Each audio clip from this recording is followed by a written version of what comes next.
encerrar?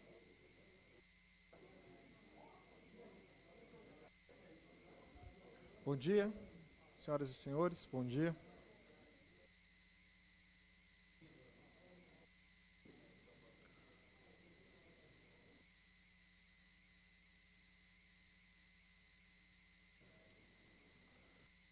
Então, senhoras e senhores, bom dia. Declaro aberta a reunião presencial da consulta pública número 7 de 2018. A Agência Nacional de Energia Elétrica tem a satisfação de recebê-los para participarem dessa consulta pública, que tem como objetivo obter subsídios para o conceito de leilão de eficiência energética e o conjunto de metodologias e premissas utilizados na análise de impacto regulatório do projeto piloto a ser realizado em Roraima. Convido a todos os presentes para, em posição de respeito, ouvirmos ao hino nacional.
A mesa diretora desta reunião presencial é composta pelos seguintes membros: por mim, Tiago de Barros Correia, diretor da ANEEL e presidente dessa sessão presencial. Ailson de Souza Barbosa, superintendente de Pesquisa, Desenvolvimento e Eficiência Energética da ANEEL. Júlio César Rezende, superintendente de Regulação Econômica e Estudos de Mercado da ANEEL, e pelo Fernando Miranda, secretário da audiência. Então, registramos sempre a importância para a ANEEL da realização desse tipo de consulta, pois assim essa agência obtém subsídios e informações adicionais para aprimorar os seus atos e regulamentos. Essa reunião obedecerá aos seguintes procedimentos. Haverá uma apresentação técnica pelo servidor Márcio Vinícius, que é especialista da SPE, de aproximadamente 20 minutos. Uma apresentação técnica também realizada pelo servidor da ANEEL, Gabriel Moreira Pinto, que é especialista da SRM. E então a gente vai abrir para a manifestação dos expositores, limitadas a 5 minutos para cada intervenção. Terminadas as manifestações dos expositores inscritos, se houver tempo, será permitido o retorno de expositores para a complementação de suas manifestações ou a participação de demais participantes não inscritos previamente. O encerramento está previsto para o meio-dia de hoje. Então, antes de convidar o Márcio Vinícius, só fazer um pequeno comentário. A gente faz um processo de consulta e de audiência pública com o objetivo de engajamento. E aí eu queria destacar a riqueza do processo feito nessa consulta pública, porque não se trata apenas de um momento em que a gente ouve. O objetivo do engajamento é envolvê-los. E nesse processo foram realizados 5 workshops, um pouco na lógica até de grupo focal, em que a gente teve a oportunidade de fazer uma interação bastante rica. Aprendemos muito, temos certeza que ao final da audiência pública o resultado já vai ser bem melhor da nossa proposta, mas é principalmente o que eu gostaria de convidá-los para fazer parte do processo. As senhoras e os senhores são parte da solução. E quando a gente busca o engajamento, não é uma participação na reunião. Por favor, abracem esse projeto, é um projeto bonito. A gente vai conseguir fazer com que ele deslanche, se contar com a colaboração e engajamento de vocês. Então, Márcio, vamos lá?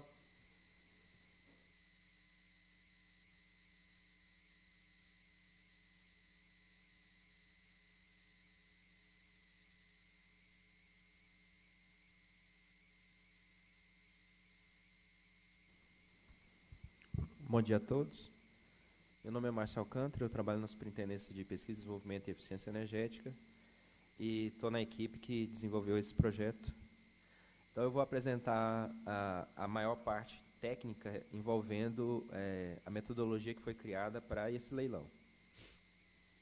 Bem, antes disso, vamos falar sobre o Programa de Eficiência Energética da ANEEL. Com a criação da Lei 9.991 de 2000, que obrigou as empresas a investirem em projetos de pesquisa e desenvolvimento e de eficiência energética, em especial 0,5% da ROL, da Receita Operacional Líquida, em projetos de eficiência energética, a gente começou a ter um grande volume de projetos investidos nessa área de eficiência energética no Brasil.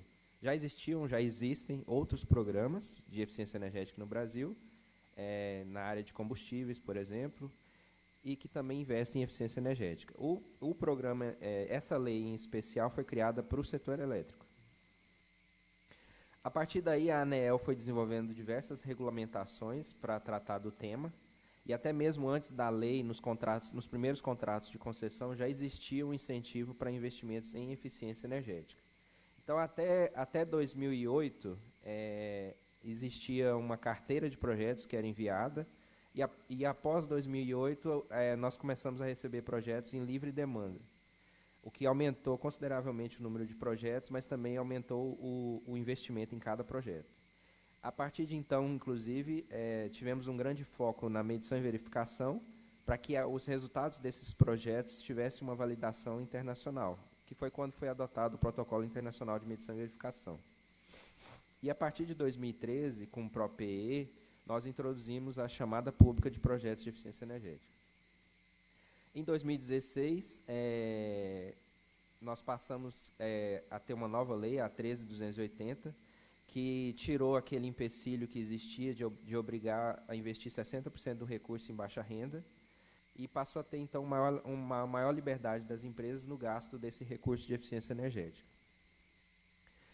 E, a partir de então, no novo planejamento estratégico da ANEEL, está sendo proposto uma forma de repensar o modelo do setor elétrico brasileiro, incluindo a possibilidade de atendimento do mercado através da eficiência energética.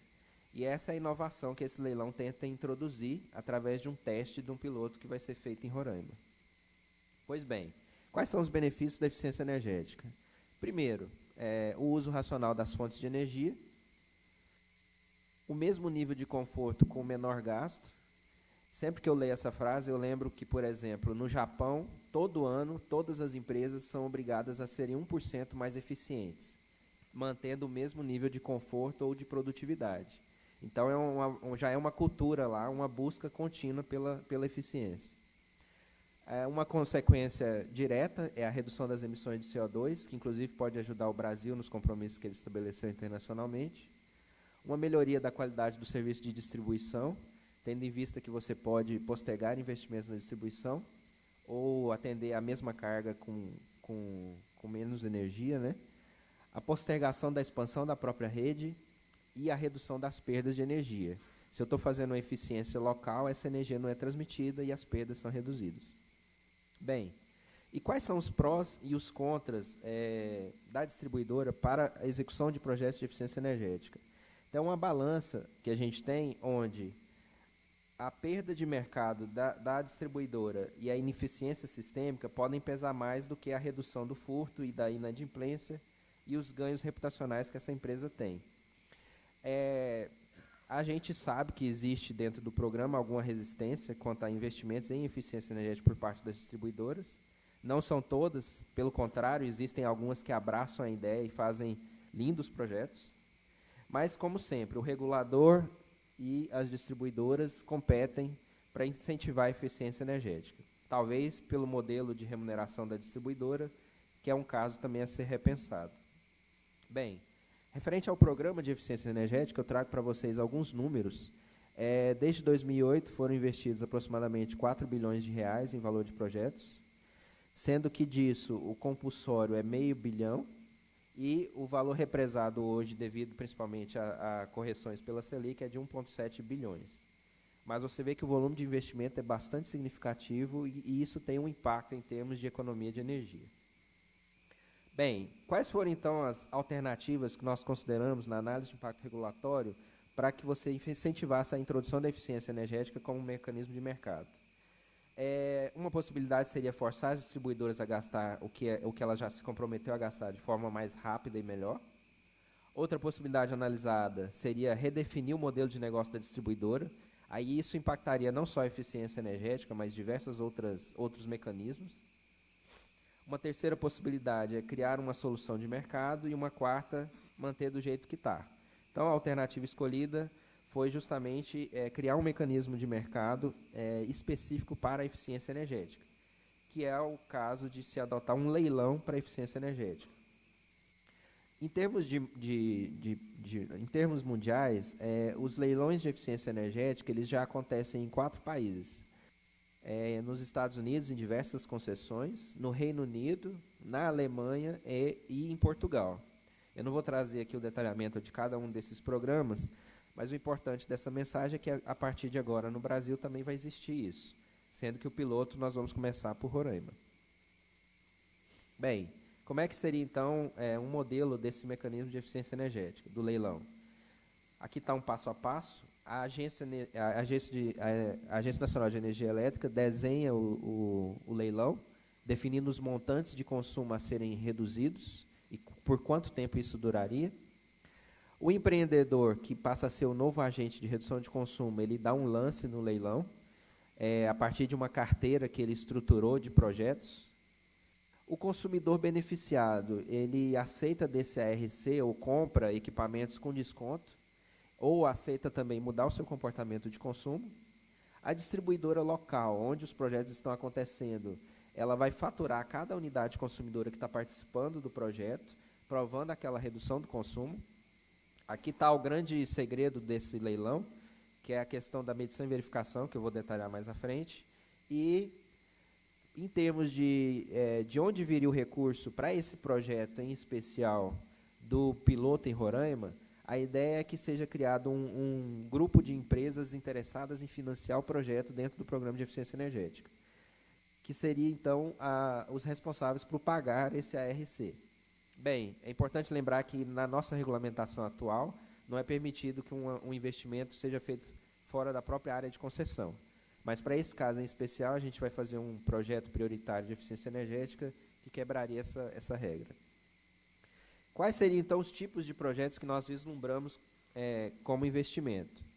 Para esse caso, nós elencamos alguns usos finais, que seria a troca de lâmpadas, a troca de geladeiras, a troca de aparelho de ar-condicionado, que naquela região do piloto é muito importante, a possibilidade da introdução de mudanças de hábitos dos consumidores, aí o agente de redução de consumo pode fazer diversos meios para que isso aconteça, a troca da iluminação pública por iluminação LED, o retrofit de grandes consumidores e até mesmo a possibilidade da geração distribuída.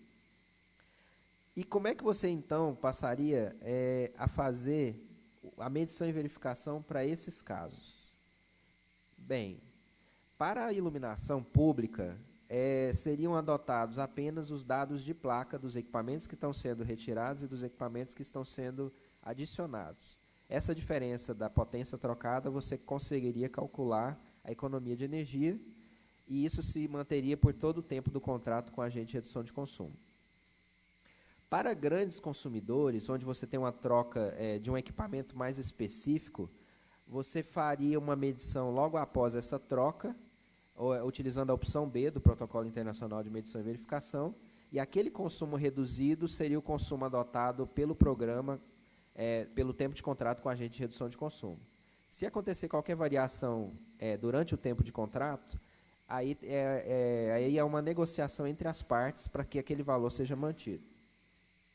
Quanto a todos os outros usos finais, nós introduzimos uma ferramenta de larga escala para fazer a apuração dessa economia de energia, que seria o ensaio controlado aleatório,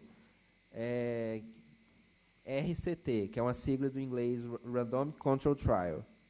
Como é que isso aconteceria? Bem, você teria na área de concessão que está sendo beneficiada pelo projeto, todas as unidades consumidoras poderiam fazer parte do projeto, mas não são todas que vão ser escolhidas. O agente de redução de consumo, ele vai poder escolher aquelas unidades consumidoras que vão passar pelas ações de eficiência energética, até porque ele tem que levantar esse potencial em termos de quais seriam os locais mais benéficos para que ele tenha isso, né, com menor custo. Então, dentro da área de concessão, as unidades consumidoras seriam divididas em grupo de tratamento e grupo de controle.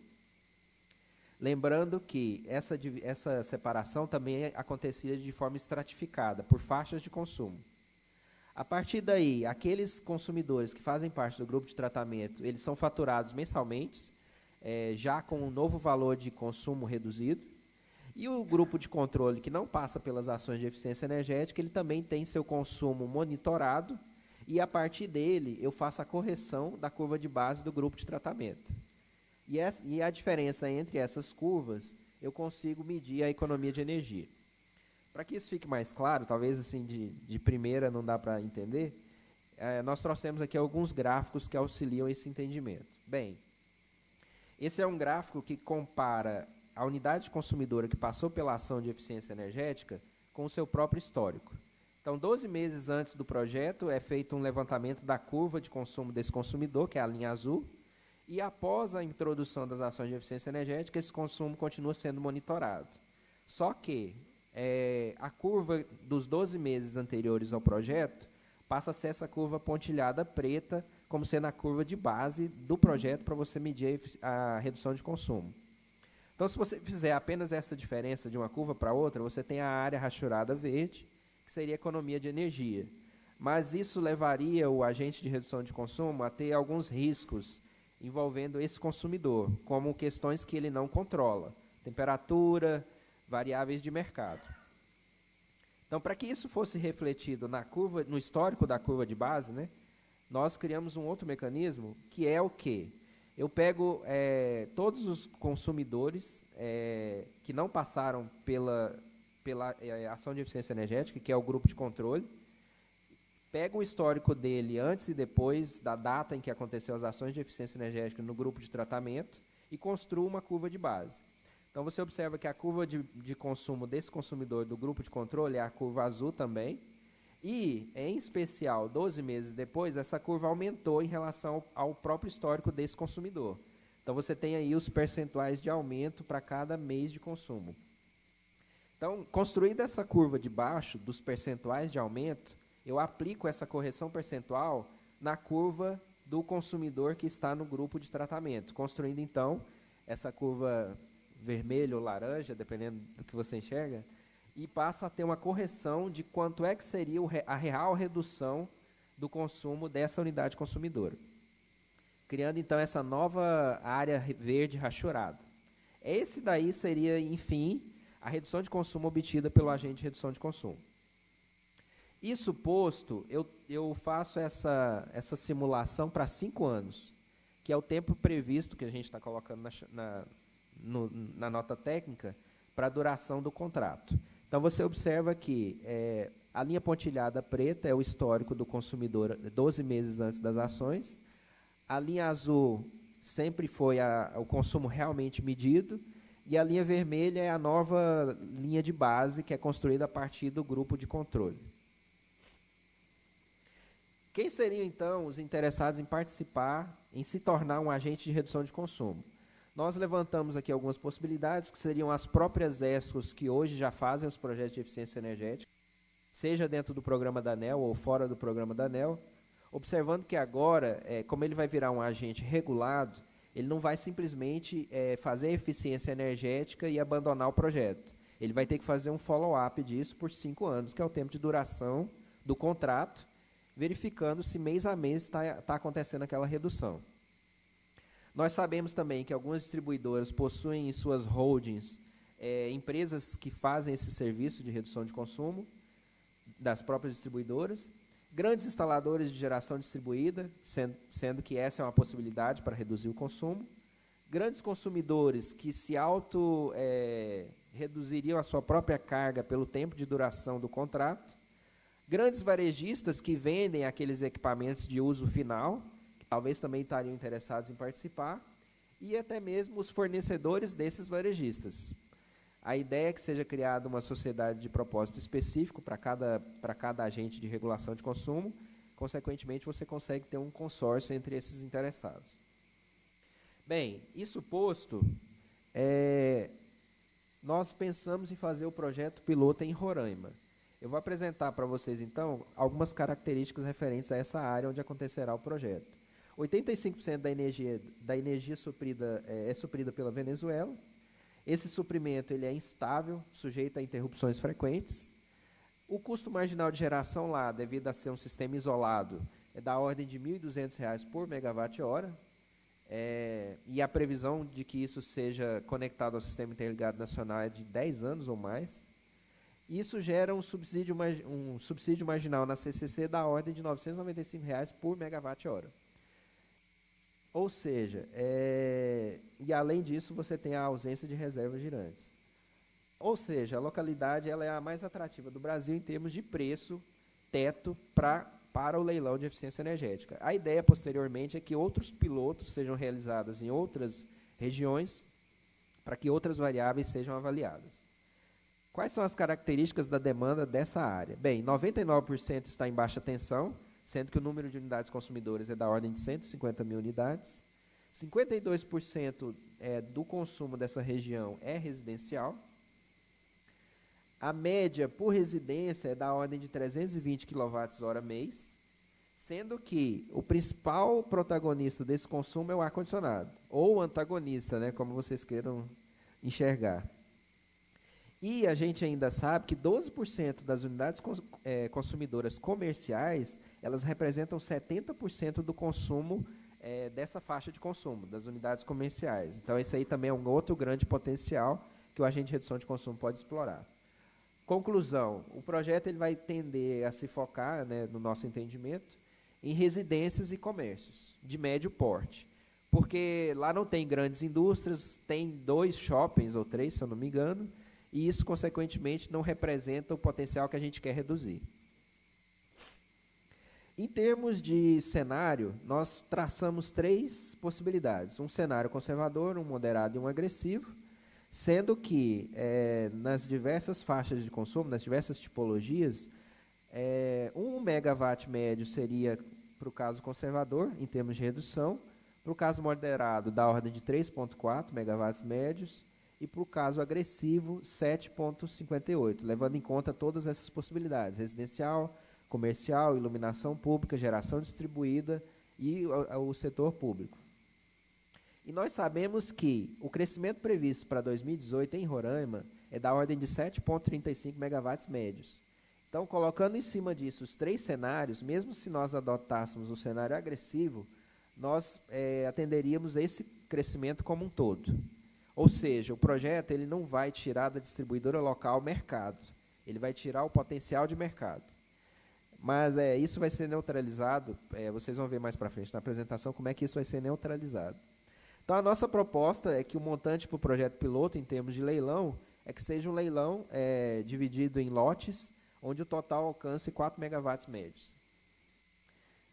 Sendo que, para um lote, a gente está prevendo lotes de 0,5 megawatt médio, um lote de 0,5 megawatt médio significa que você teria que colocar 256 painéis solares em comércios de médio porte, médio para grande porte, ou fazer a instalação em 439 unidades consumidoras de alto padrão, ou você faria a troca de 1.201 aparelhos de ar-condicionado de grande para médio porte, ou trocaria 2.028 pontos de iluminação pública, e assim sucessivamente. Até mesmo a gente identificou, para alguns usos finais, como, por exemplo, lâmpadas, a troca de lâmpadas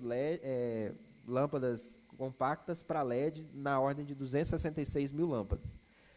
O que é importante entender aqui? O agente de redução de consumo ele não vai conseguir, adotando apenas uma das possibilidades, alcançar 0,5 megawatt médio. A ideia é que ele faça um mix disso e que numa mesma residência, por exemplo, ele ataque diversos usos finais.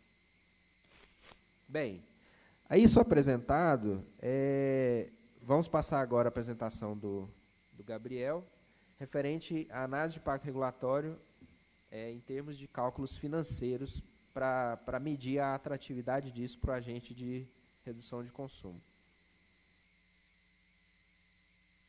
Obrigado.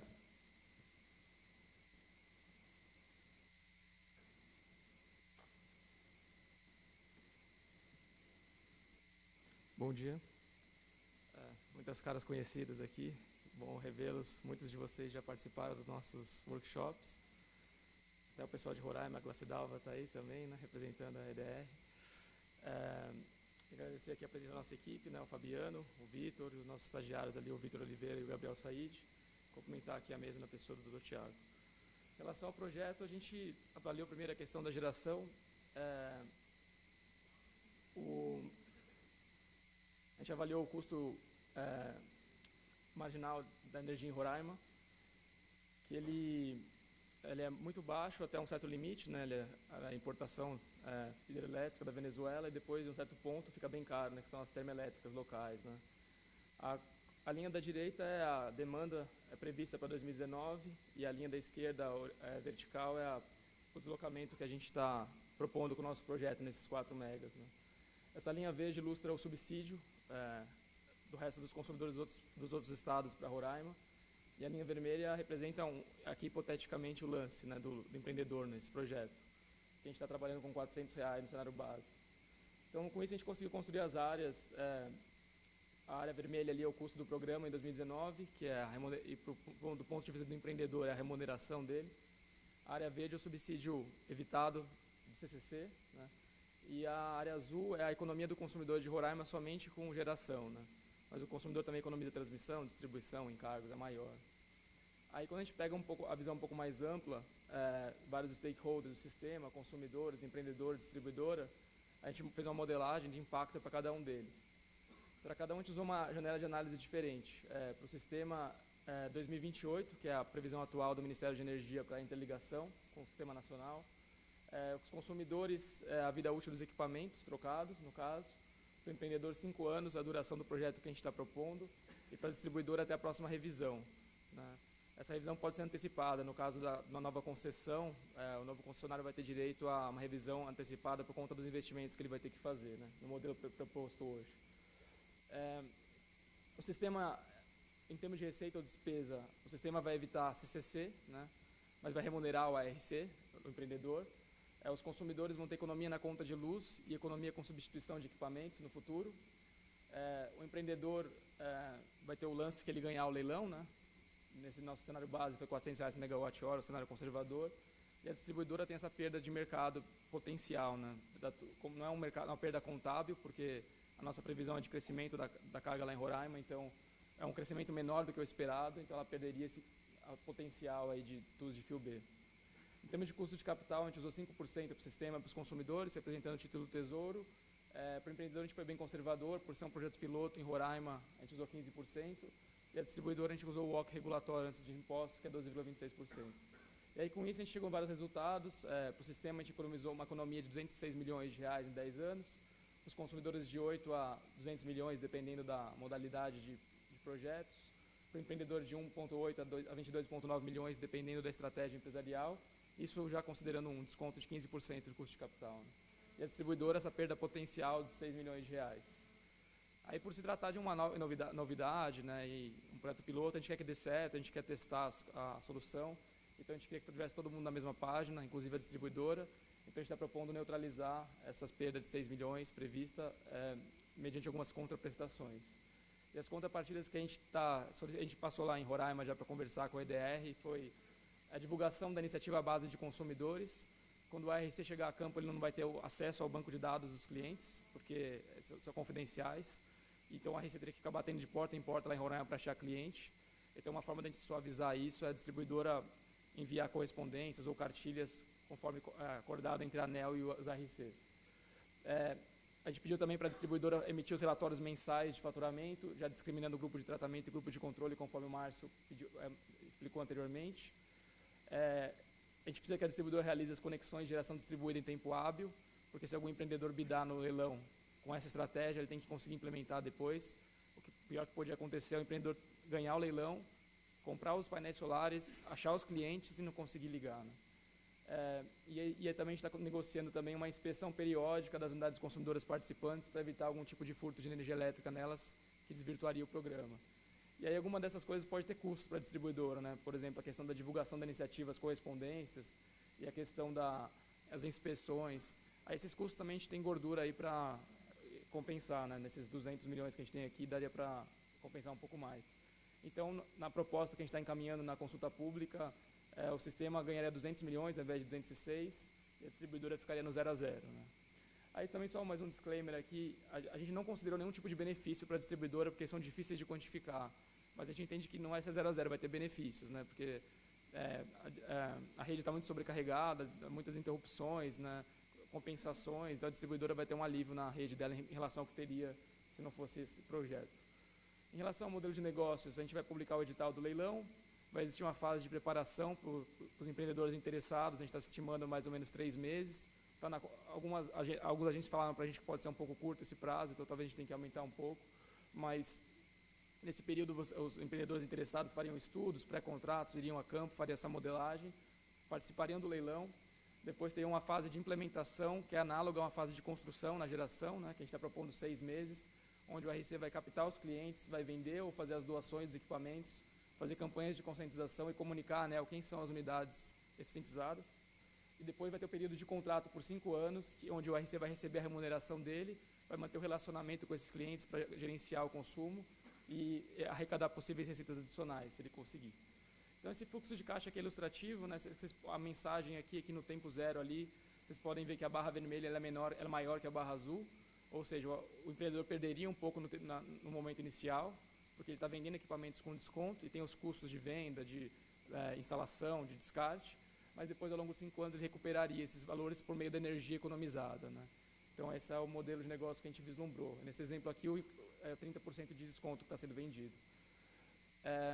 Além dessas, aqui eu mostrei 2 fontes de receita, né? Uma coparticipação do consumidor no momento da venda do equipamento e a remuneração do leilão depois por 5 anos.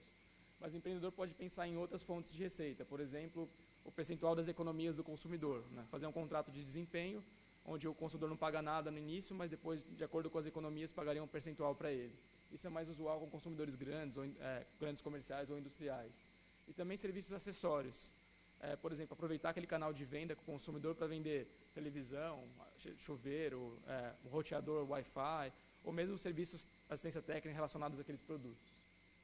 Então, a gente construiu um modelo com a ajuda intensa dos nossos estagiários aí, e a gente modelou 5 cenários de conservador agressivo na perspectiva do sistema nacional.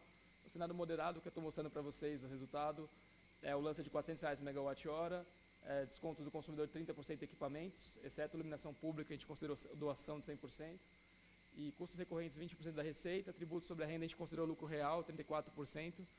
Aí uma dúvida que surgiu ontem com a gente, as ESCOs perguntaram, porque a maioria das ESCOs é lucro presumido, né, que são pequenas e médias empresas.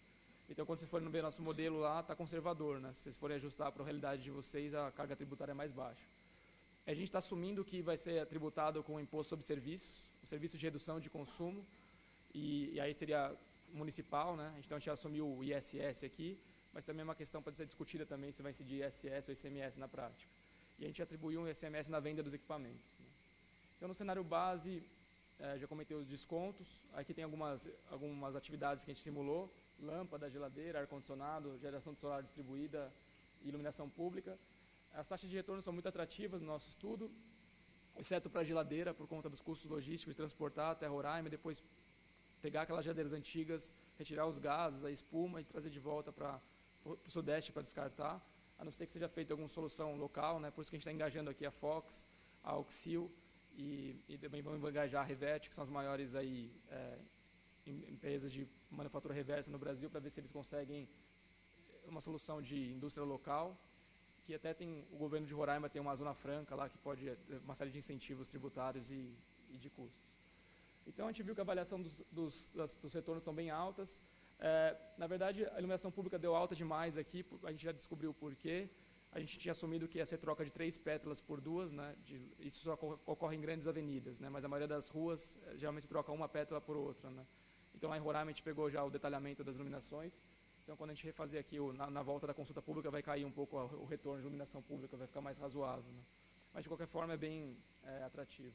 Os paybacks variam aí de 17 meses a 46, exceto geladeira, que nessa simulação não teria retorno.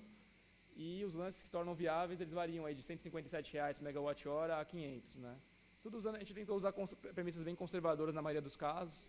Se alguma delas não tiver, quem pegar depois para estudar nosso estudo, os modelos, fica à vontade para avisar a gente, mandar as fontes públicas que a gente atualiza. Então, a gente construiu uma análise de sensibilidade de uma casa, um exemplo aqui, 5 lâmpadas fluorescentes para LED, uma geladeira e um ar-condicionado residencial. E aí a gente viu, né, que, de acordo com o desconto do empreendedor, vai dar para os clientes de 20% a 40%, e de acordo com os lances no leilão de R$200 a R$600, na maioria desses cenários continua bem atrativo, né, o leilão. Então, a gente entende que está bastante viável da forma que a gente está conduzindo ele. Na perspectiva do consumidor, o consumidor pagaria no T0 ali um valor por essa compra dos equipamentos com desconto, nesse exemplo aqui R$1.400, e ao longo de 15 anos ele teria benefícios com a economia da conta de luz e com os equipamentos que quebrariam e não vão quebrar mais, né? Então, aí ao longo de 15 anos, seria a valor presente seria R$7.000 de benefício para o consumidor, nesse cenário base de 30% de desconto. A gente usou 30% porque é o mais comum hoje, nesses projetos do PE, eles variam descontos de 30% a 40% para esses equipamentos grandes, e lâmpadas às vezes são doadas. O fluxo de caixa da distribuidora ficaria estável, não teria nenhuma variação, e o fluxo de caixa todo ano a distribuidora seria compensada por aquele mercado potencial perdido na mesma medida, né, até a próxima revisão, quando o mercado dela é reposicionado. E o fluxo de caixa do sistema, vocês podem ver, a gente está avaliando 10 anos, os 5 primeiros anos tem que pagar o ARC, né, o custo do programa, nos 2 primeiros anos tem que indenizar a distribuidora, e depois disso não tem mais nenhum custo, só ganhos, né. Aí que a gente discutiu com a IPE, com o Ministério de Energia, talvez a gente possa refinar um pouco as premissas aqui ao longo desses 10 anos, de entrada de energias renováveis aqui e o custo da interligação com a Venezuela. A gente pode simular um pouco algumas variações. Na nota técnica, a gente colocou umas análises de sensibilidade, se a interligação for antes ou depois, e se o lance for mais alto ou mais baixo do que o cenário base. Então, os documentos na consulta pública, a gente disponibilizou no site a nota técnica com o relatório de análise de impacto regulatório e os modelos financeiros. Aí, os modelos financeiros é uma novidade que a gente está fazendo nesse projeto, né? A gente disponibilizou todos os modelos, todas as fontes, todas as premissas, e tem uma série de opções para qualquer empresa entrar lá e mexer. Então, você pode, por exemplo, escolher meses de atraso que você vai entrar em operação, vai ter uma multa ou não da ANEEL, você vai ter que pagar uma taxa para fiscalização do setor elétrico ou não.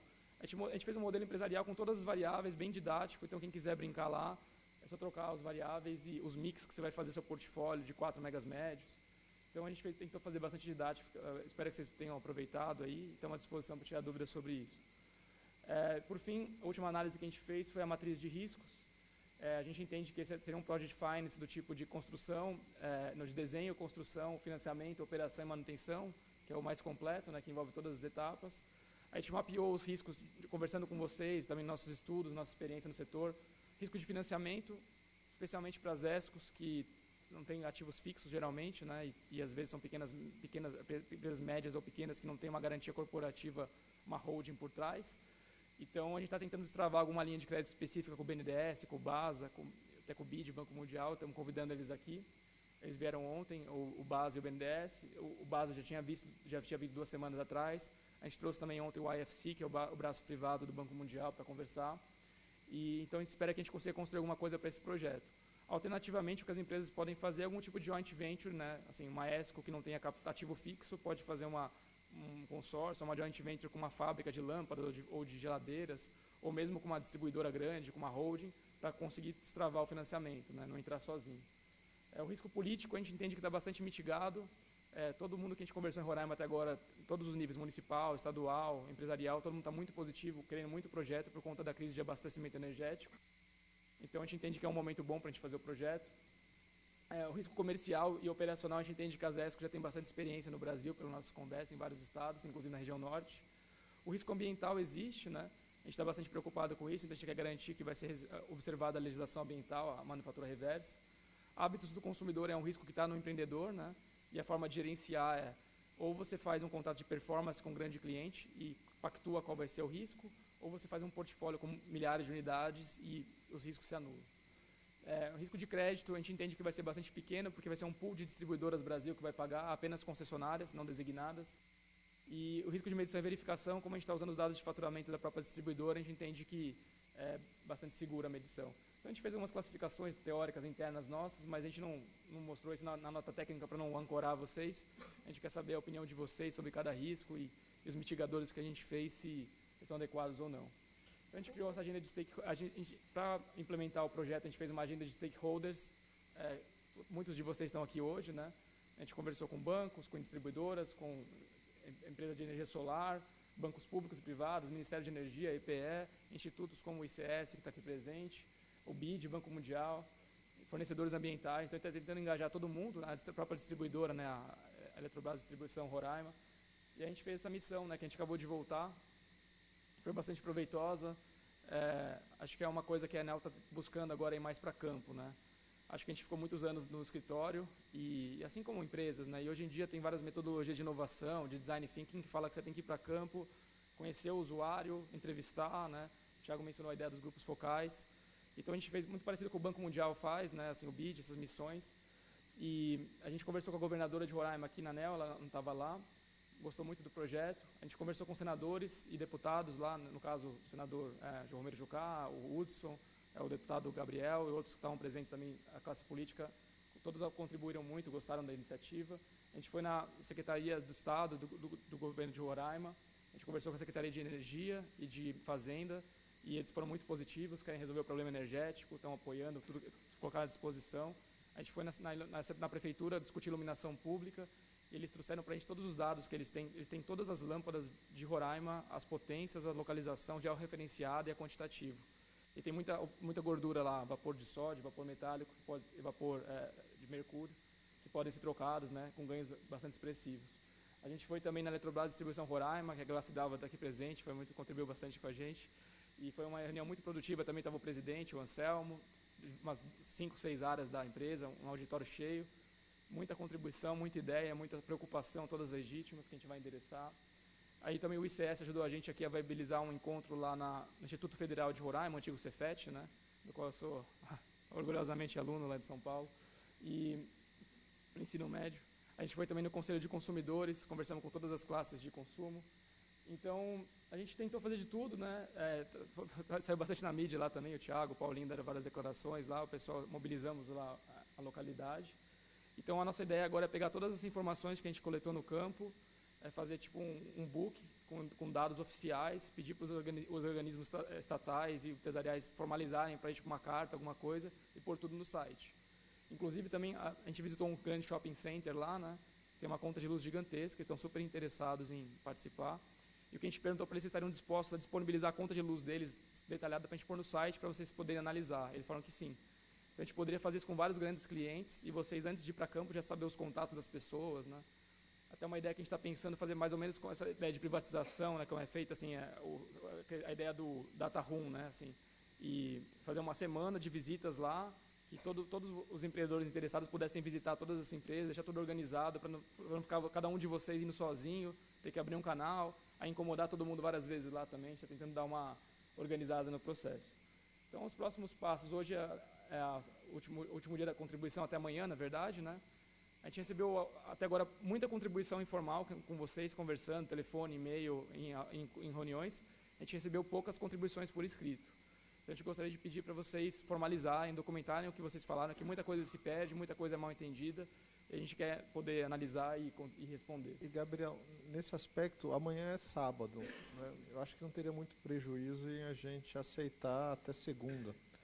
Então, é como se fosse protocolo, né, de agência, dia útil, né? Ficar no sábado, primeiro dia útil. Legal. Podem então, mandar até segunda-feira. Bom, até segunda-feira que vem, então, como o Thiago falou, fiquem à vontade, mas formalizem, documentem, a gente precisa da contribuição de vocês, é super importante. Aqui na ANEEL a gente leva muito a sério isso, quem está mais próximo da gente sabe, a gente analisa uma por uma, põe no site, justifica. Então, a gente fez essa consulta pública, fez a missão para Roraima. A nossa previsão inicial é fazer uma audiência pública em agosto para discutir a minuta de contrato edital. Talvez atrase um pouco, está muito apertado esse cronograma, vamos fazer o melhor que dá, mas talvez tenha que puxar 1 ou 2 meses para frente.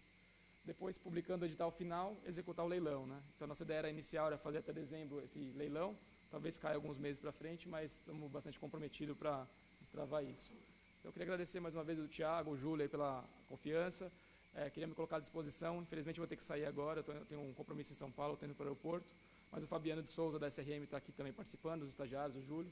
Se tiver alguma dúvida mais dos modelos ou econômico-financeira, eles estão à disposição. Obrigado. Muito obrigado, Gabriel. Muito obrigado, Márcio, pelas apresentações. Agora a gente caminha, então, para a fase de manifestação dos interventores, né?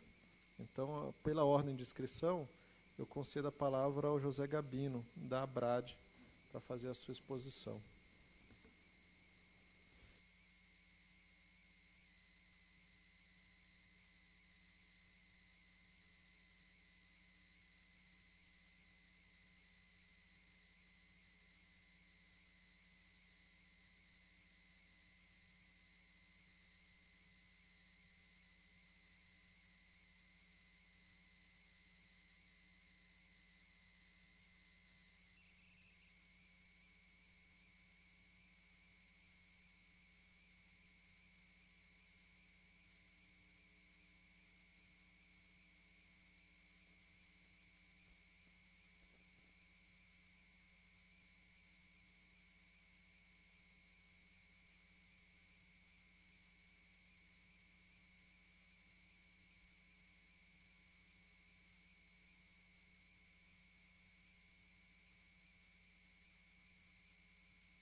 Obrigado aí pela mais uma oportunidade. A gente está aqui fazendo algumas observações sobre a proposta que está sendo colocada.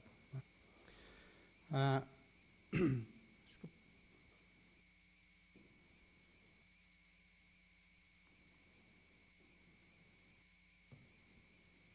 que travou aqui.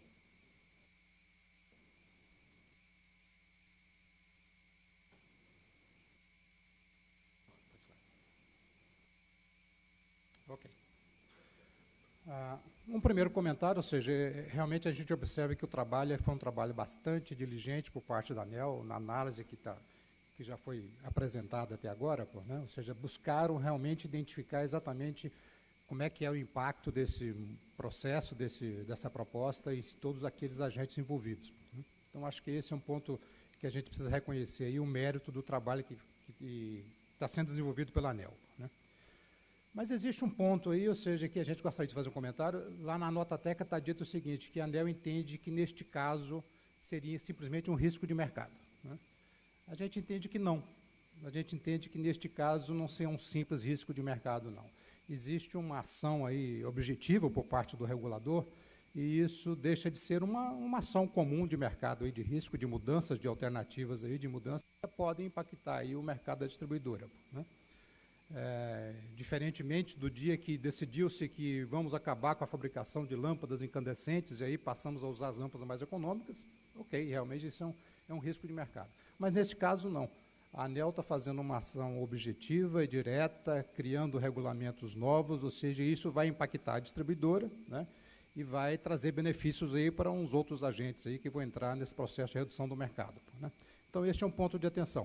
Isso não tem impacto aqui no projeto piloto, porque isso está sendo administrado pela ANEEL, mas imaginando que isso vai ser expandido posteriormente, então a gente entende que realmente deve ser tratado com cuidado o impacto que esse processo está trazendo aí no mercado. A proposta que está sendo colocada, pelo menos no projeto piloto, é que tudo deve ser neutro para a distribuidora, né? Então, isso é um ponto positivo e que a gente entende que está adequado a essa colocação aí, né? Mas a questão é, ou seja, como é que nós vamos conseguir essa neutralidade, né? E aí a gente observa que a gente tem um ponto aí específico, que é a questão da redução do mercado, né, a redução do consumo, e isso leva a uma redução de receita, né? E tem um outro aspecto que é eventual impacto no processo de compra de energia, né? Isso está citado lá na nota técnica, mas a gente entende que isso precisa ser melhor administrado, aí, imaginando principalmente numa expansão do processo, né, desse projeto. Com relação à redução do mercado, aí, ou seja, que vai trazer uma eventual perda financeira para a distribuidora, né, e algum custo adicional, aí, ou seja, está sendo sinalizado lá que você poderia ter uma forma de identificar qual o montante desse custo aí, e fazer um reembolso para a distribuidora e tudo mais, né. Mas a nota técnica também cita a possibilidade de você usar a metodologia do fator X, né, que nos parece a mais adequada, né. A gente sabe que os novos contratos de concessão teve algumas alterações lá e já foi lá previsto, ou seja, o fator X eu poderia ter uma forma de correção para fazer algum tipo aí de compensação de eventuais perdas por parte da distribuidora, né. Para as distribuidoras que ainda não têm um novo contrato de concessão, a gente teria que ver como é que a gente pode fazer para usar essa mesma metodologia que está prevista para os novos contratos também. Nos parece que ela é mais adequada e está mais coerente com a, digamos assim, com a metodologia que a ANEEL tem implementado aí para fazer esse tipo de ajuste, alterações, né. Um último ponto, ou seja, é com relação à questão do impacto no processo de compra, né, ou seja, o que a gente identifica, né. Ou seja, eu posso ter uma redução do consumo, eventualmente uma exposição por parte da distribuidora que vai ficar sobrecontratada, né, mas teria um outro risco também, seria no caso da redução de consumo não se verificar e ela ficar eventualmente exposta aí, né, enfim. Ou seja, como é que a gente vai tratar isso, imaginando num processo aí que vai ser expandido para as outras concessionárias em outras situações, né. Então, é um ponto de atenção que a gente gostaria de deixar registrado aqui, né, para que isso, ao longo do processo, a gente possa tratar disso aí de uma forma que consiga resolver todos os impasses aí, né. A preocupação das distribuidoras é que a gente evite aquela situação que a gente vivencia hoje com relação a outras regulamentações que a ANEEL fez. A gente pode citar aí a questão da geração distribuída, da tarifa branca, que se acaba criando uma situação reativa por parte da distribuidora, né. Então, a gente entende que o processo precisamos encontrar uma solução que seja uma resolução, que se ela não for uma solução de ganha-ganha para todos, que pelo menos ela seja neutra para aquele que não vai ter, digamos assim, nenhum ganho. Obrigado. Muito obrigado, Gabino. A segunda exposição, então, vai ser feita pelo Israel de Moraes, da ABINE.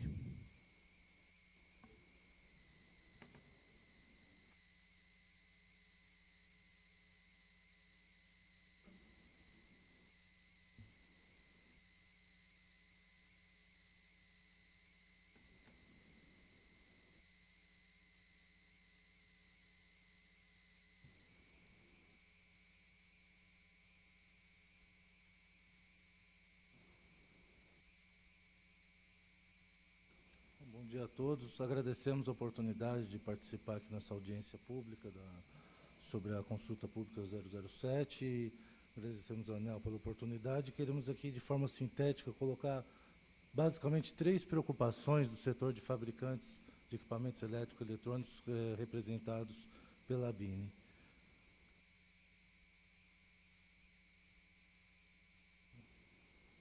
A primeira questão é sobre a avaliação da conformidade dos produtos envolvidos na consulta pública. Nós vemos bens de consumo, questão de iluminação pública, motores. Então, nós fazemos a seguinte sugestão, de autores ou grupos afetados, como os recursos são de eficiência energética, nós entendemos que nós precisamos seguir, e isto deve estar claramente no edital a ser construído, sobre a utilização de produtos visando a eficiência energética que já existe no país. Então, aqui nosso reforço é para, preferencialmente, a utilização de produtos nacionais, sendo dada prioridade aos produtos com selo Procel, ao atendimento aos regulamentos vigentes de eficiência energética, conforme o Programa Brasileiro de Etiquetagem, conduzido pelo Inmetro, e também levar em conta o atendimento aos requisitos de avaliação da conformidade dos produtos exigidos pelo Inmetro, sejam compulsórios ou voluntários, estabelecidos para cada produto. O que nós queremos fazer com esse comentário? Que os produtos colocados no mercado sejam aqueles efetivamente utilizados pelos agentes redutores de consumo nas ações efetivas lá em Roraima. Evitar produtos importados de baixíssimo custo, que não atendam requisitos de avaliação da conformidade mínimos, é um requisito importante para a nossa indústria. Tá? Justificativas aí basicamente é incentivar os fornecedores locais a continuar evoluindo nos itens de eficiência energética dos produtos e eles estarem protegidos pela ausência de concorrência desleal no mercado. A outra contribuição de forma sintética é que o montante mínimo de meio megawatt médio seja reduzido, se possível, para 0,1 megawatt médio. Né? Por que 0,1? Porque a gente identificou que muitos projetos podem não chegar ao meio megawatt médio. Talvez projetos de pequeno porte possam ter interesse em serem menores do que meio megawatt médio e assim possibilitar mais projetos. Aqui na nossa sugestão, podemos até ter até 10 projetos com meio megawatt, com 0,1 megawatt médio e 6 projetos de meio megawatt médio ou 4 projetos com meio megawatt médio, um projeto de 1 megawatt médio, assim possibilitar alguns lotes com menor quantidade de energia a ser compensada pela ação. E a terceira sugestão, basicamente, é a inclusão dos motores de até 40 cavalos e mais a possibilidade de motor e o driver, que é o acionamento por inversor também de até 40 cavalos, na tabela 4, falando sobre o quantitativo de ações de eficiência energética necessárias para os lotes. Em consequência, ajustar essas tabelas também citadas 6, 7, 8, 9 e 11. Por que a inclusão de motores? Porque os nossos associados estudaram o caso de Roraima e identificaram que basicamente tem um setor agrícola importante, produtor e beneficiador de arroz no estado, que tem um parque industrial ainda nos tempos da indústria 1.0. Se nós hoje considerarmos a indústria 4.0, que é o que nosso governo está falando, a nossa política pública, lá eles estão na indústria 1.0. Então são motores muito antigos, são motores de baixa eficiência, sem controles eletrônicos que possam aumentar a eficiência do consumo de energia. Então, embora o segmento industrial aqui na nota técnica seja identificado com um consumo muito baixo, participação de 2,5% e o rural 3,8%, em contrapartida tem um residencial de 51%, muitas pequenas propriedades rurais entram como consumidor residencial. E eles têm lá motores antigos, beneficiando arroz em pequenas propriedades, e isso pode ser um objeto importante de redução do consumo ao estimular isso. Então, isso se justifica na proposta da inclusão de motores, tá, com algumas características aqui que foram levadas em conta, e também sistemas de refrigeração e climatização, porque os consumidores do segmento comercial, conforme os dados aqui, 70% consumem apenas 12%, tem muitas unidades refrigeradores em comércios de pequeno porte que estão extremamente ineficientes. Então, os fabricantes identificaram essas características, podem ser consideradas no edital para Roraima. Agradecemos aí a oportunidade, esperamos que nossas sugestões sejam contempladas. Muito obrigado, Israel. Eu vou tomar a liberdade só de falar um pouco sobre a questão do lote. A gente, de fato, tem essa opção de reduzir um pouco o lote. A gente tinha até pensado em colocar lotes menores, lotes de meio e lotes de 1. O problema do lote de 0,1 é que talvez a gente não consiga atratividade para financiamento de lotes muito pequenos. Se for possível financiar diretamente, por exemplo, em fornecedores, junto aos fabricantes ou até os revendedores atacadistas, né, aí já fica mais simples. Aí a gente pode estudar isso sim. E a questão dos motores, um destaque, a gente pode dar um foco nele, mas eu só queria deixar bem claro que as tipologias que a gente escolheu são só exemplificativas. É possível, mesmo que não esteja escrito na tabela, substituição de motores, claro, ou de qualquer outro equipamento que consuma energia. Tiago, só para complementar, que a ideia é que todo o programa hoje disponível que está em vigor, ele deve ser usado exatamente como opção para fazer a parte de eficiência. Eu acho que, inclusive, é o ponto importante que a base está pronta.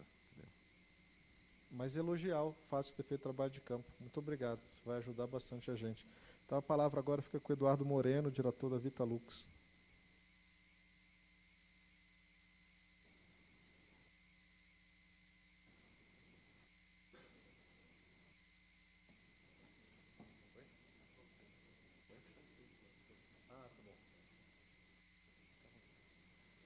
Bom dia a todos.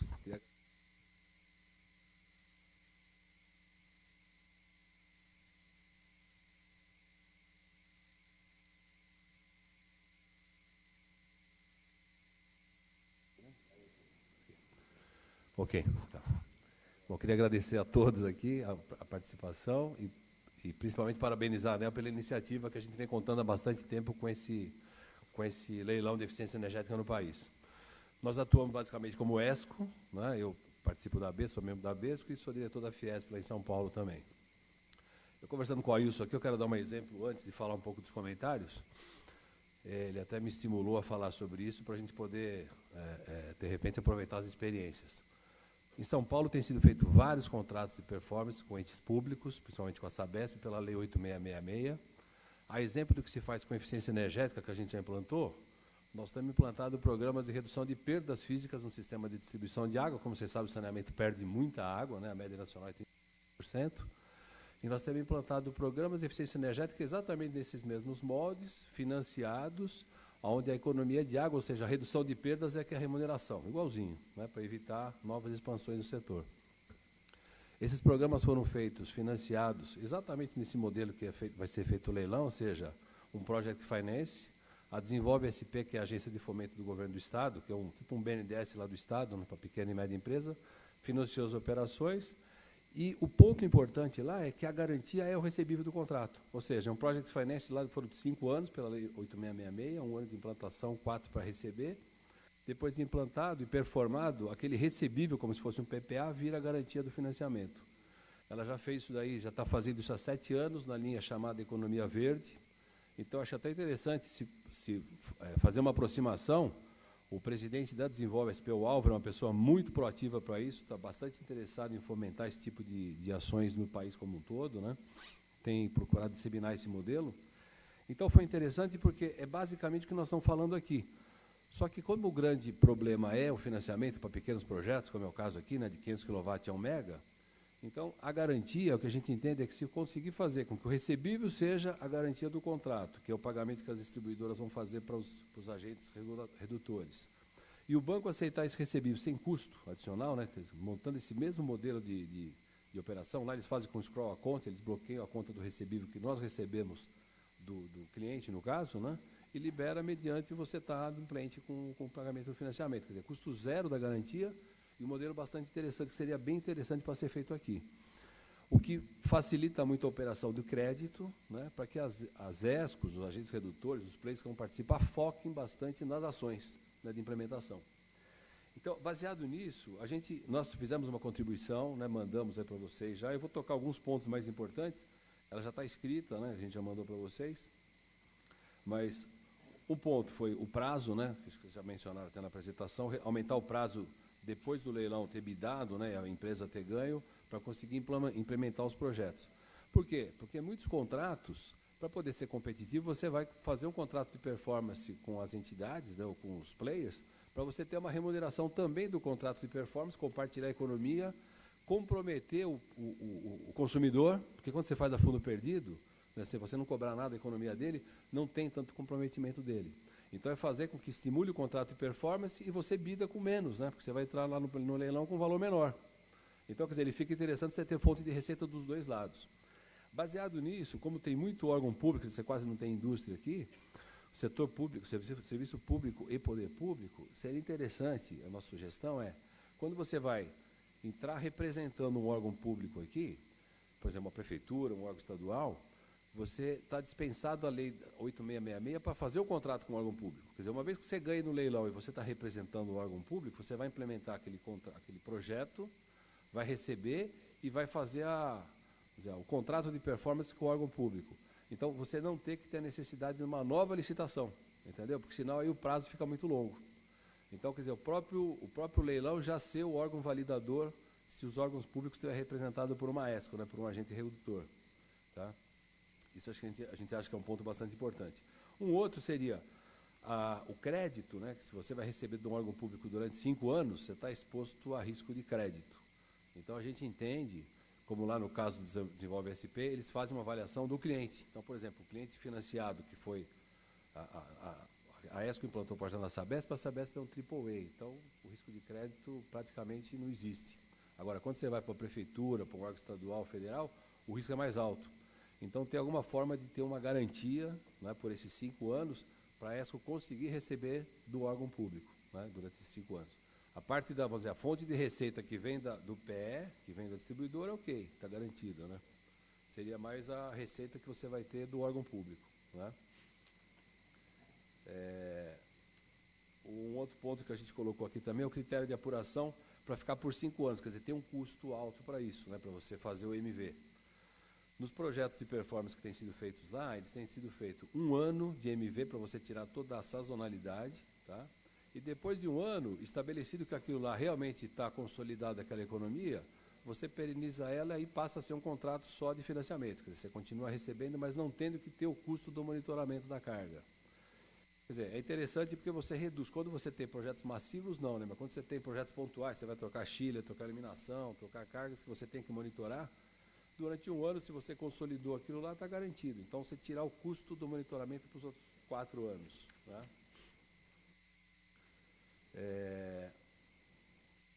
Um outro ponto que a gente acha importante, como o leilão pode ser tanto eficiência quanto geração, né? Para não migrar tudo para uma geração fotovoltaica, a gente entende que deveria ter uma trava aí para você colocar, até como o próprio PE tem, né? Primeiro você faz eficiência para depois colocar fotovoltaica, para você não ficar gerando energia para um sistema que é ineficiente.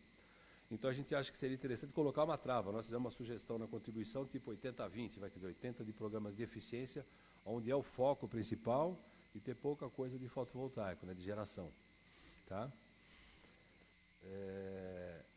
Outra coisa seria exigir habilitação, né, dos participantes.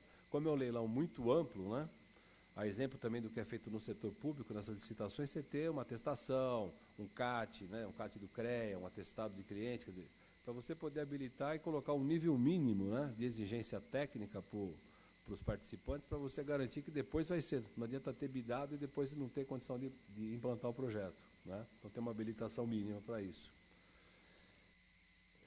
Eu acho que essa daqui era a última. É isso aí, é a última. Muito obrigado, Eduardo. Obrigado, pessoal.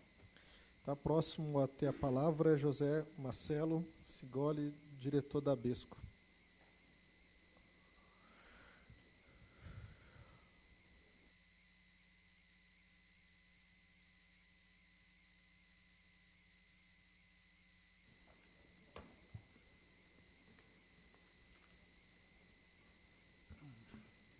Bom dia a todos. Inicialmente, gostaria de parabenizar a iniciativa da ANEEL por esse processo, que a gente entende ser um processo bastante inovador, principalmente para os padrões de mercado de eficiência energética no Brasil. A gente viu também que existem algumas experiências internacionais que demonstram que acho que vocês estão no caminho certo. Eu gostaria de fazer alguns comentários, a gente não tem uma apresentação formal, mas especificamente sobre o processo de medição e verificação. Enquanto sugestão, eu não, pelo menos não vi no documento que aqueles consumidores que vão participar do grupo de controle e o grupo de tratamento, eles estariam alocados, ao nosso ver, dentro de níveis de tensão. Ficaria, acho que, mais fácil para alocar esses consumidores dentro desses grupos de tratamento e grupo de controle. Por exemplo, né, os ensaios controlados aleatórios estaria dentro de um grupo de nível de tensão de baixa tensão. E o outro, dentro do protocolo internacional de medição e verificação, opção B, média e alta tensão. Eu acho que fica mais fácil a alocação desses consumidores dentro desse conceito de níveis de tensão do que deixar esse pessoal mais solto dentro de uma outra metodologia. E aí o que acontece? A gente percebeu, vamos dizer, na novidade, que grande parte desses consumidores são consumidores residenciais de pequeno e médio porte e também consumidores comerciais de pequeno e médio porte. Apesar de ter toda uma metodologia delimitada e definida dentro do modelo do leilão, a gente entende que seria conveniente ou oportuno se colocasse aí um mecanismo, né, com uma margem de tolerância de cerca de tipo 10% para o grupo de aleatório, né, desses grupos de controle aleatório, né, nesse modelo aleatório, que na hora de comprovar a economia tivesse aí uma margem de tolerância da ordem de 10% dentro do modelo. E no grupo que vai interferir a questão do protocolo internacional, que é uma coisa muito mais controlada, uma margem de segurança aí numa ordem de 5%, porque esses projetos normalmente são feitos em cima de diagnóstico energético, preliminares, depois que você vai fazer um aprofundamento. Então você vai para um certame dentro de um levantamento na qual você fez tudo em cima de um pré-diagnóstico ou de informações disponibilizadas pelos agentes. Então, se tivesse uma margem de segurança dentro média e alta dos processos de média e alta tensão, na ordem de 5%, e nos processos de baixa tensão, onde tem um massivo, na ordem de 10%. Essas seriam as nossas observações com relação à questão relacionada à medição e verificação. Okay? Seria isso. Obrigado. Tá bom, muito obrigado, José Marcel. A próxima exposição vai ser do Jefferson Soares, superintendente da EPE.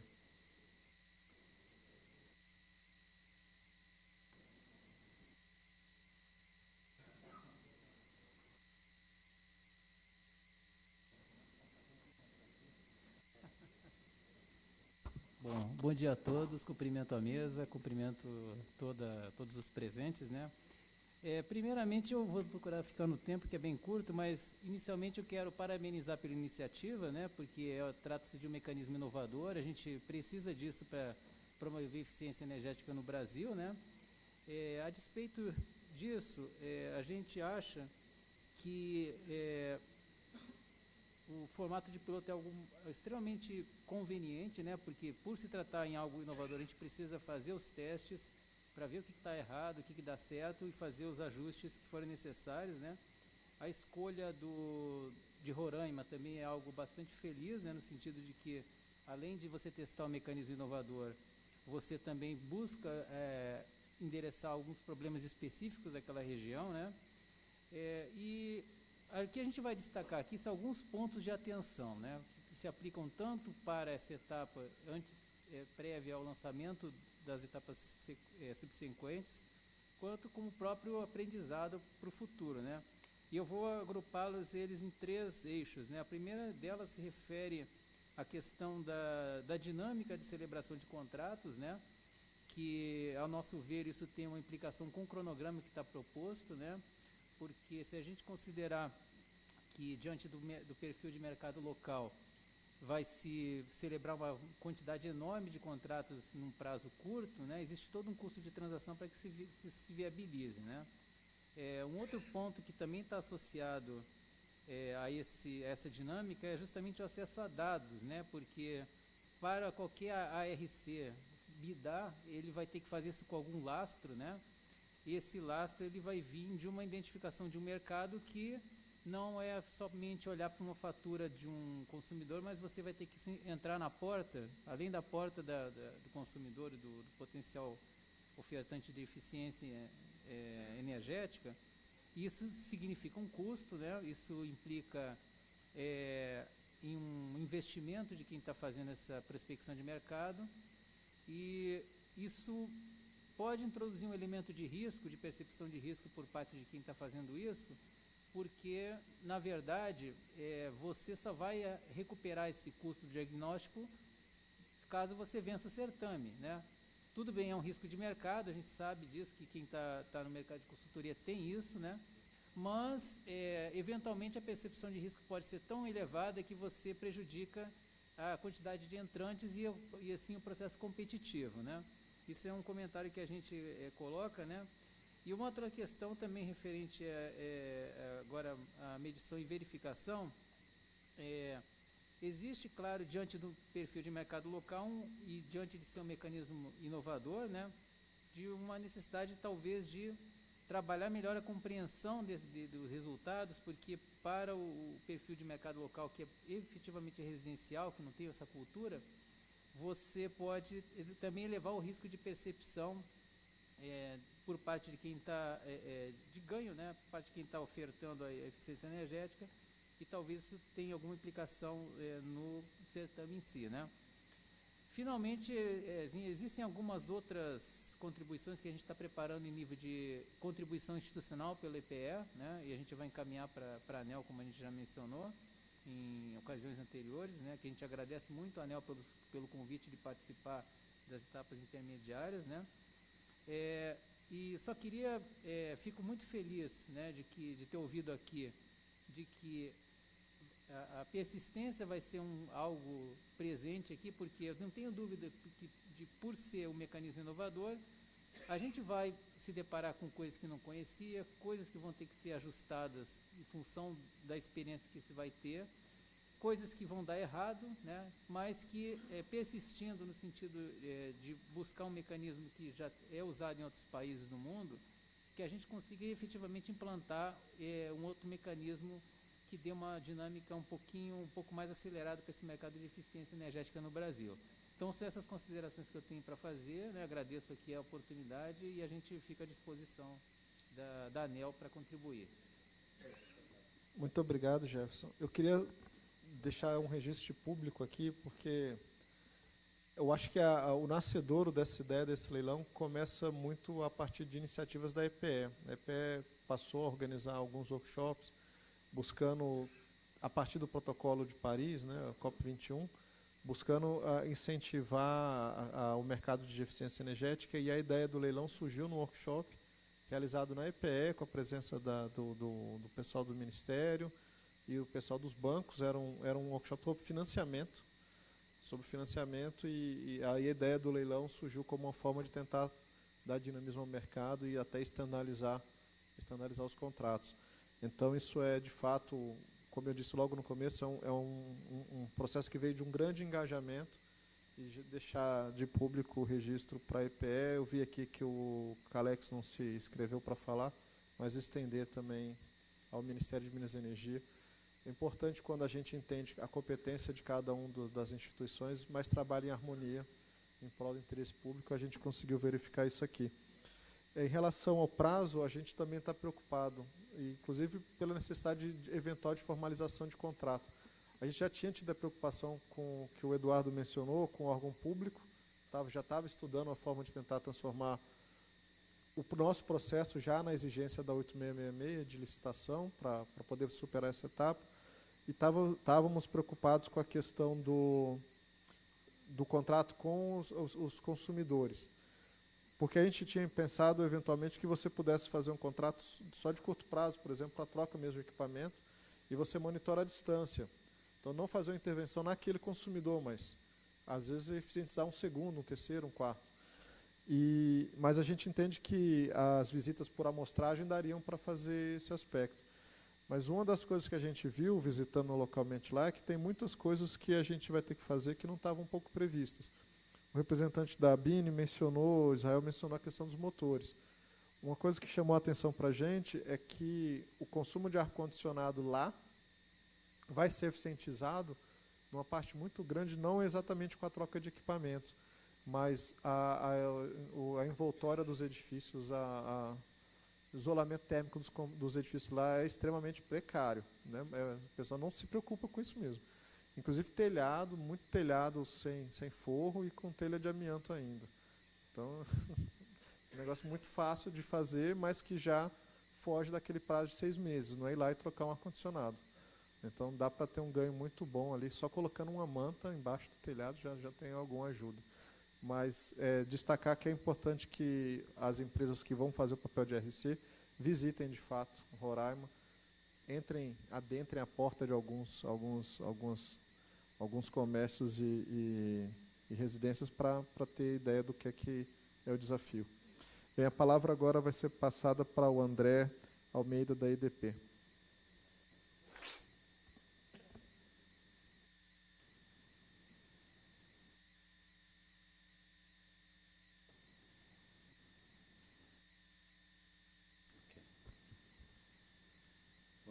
Bom dia a todos. Parabenizar aqui a agência pela, talvez, um pouco de coragem para colocar o assunto eficiência energética na pauta. Esse tema já a BESCO vem lutando há bastante tempo. Eu também já estou no mercado de eficiência energética há um bom tempo e sonhava com a oportunidade de poder, de fato, participar de um programa de governo estatizado e ali que a gente possa, de fato, ter a iniciativa à frente.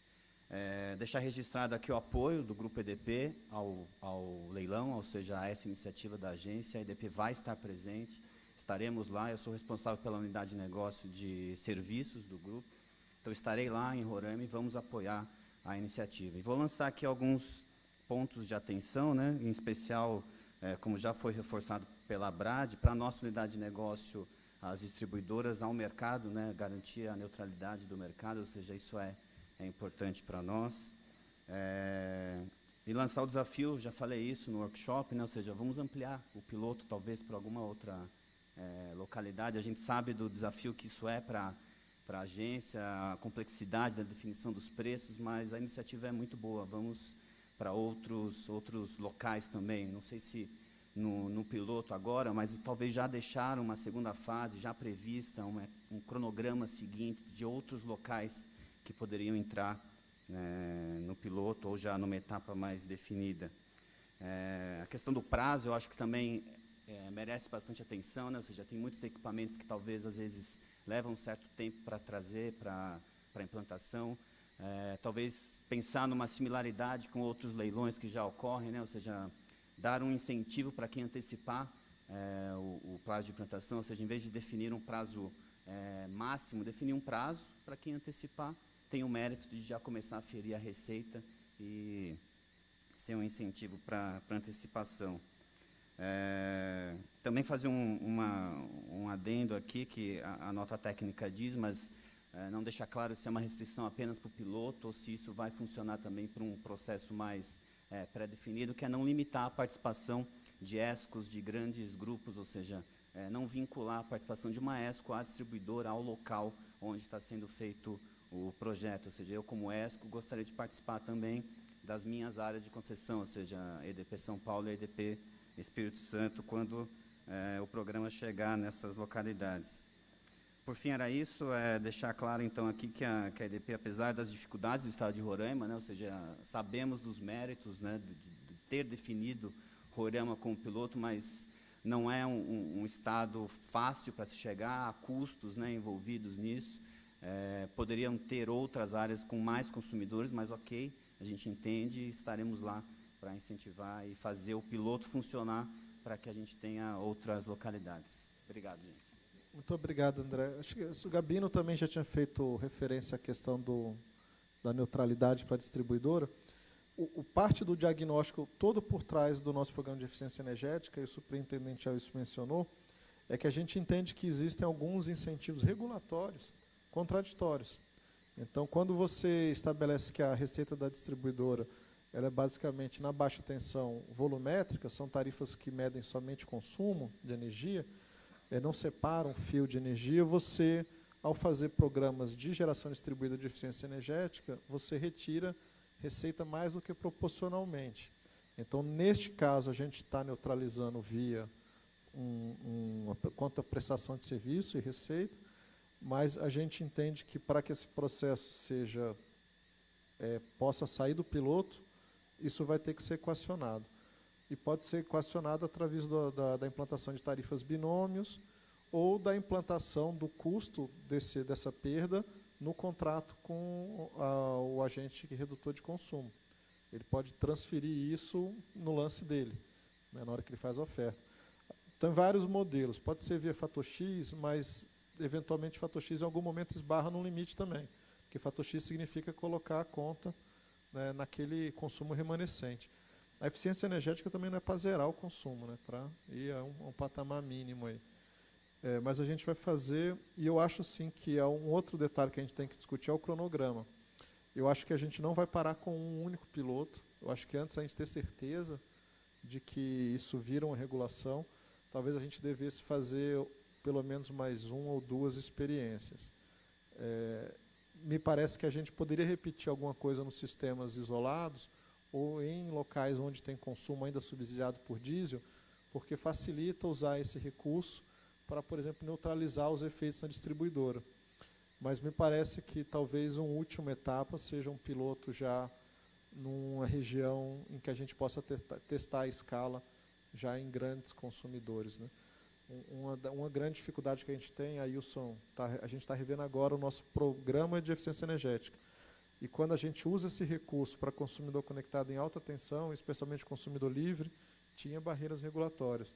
Então, a gente, com o nosso programa, a modalidade de performance, que o recurso volta, então a gente vai abrir um pouco, porque não é só Roraima que tem indústria 1.0, não. Tem indústria 1.0 no Brasil todo. Às vezes dá a liberdade aqui, às vezes eu fico chocado quando o jornal mostra as fotos das fábricas, né, paradas por conta da crise econômica.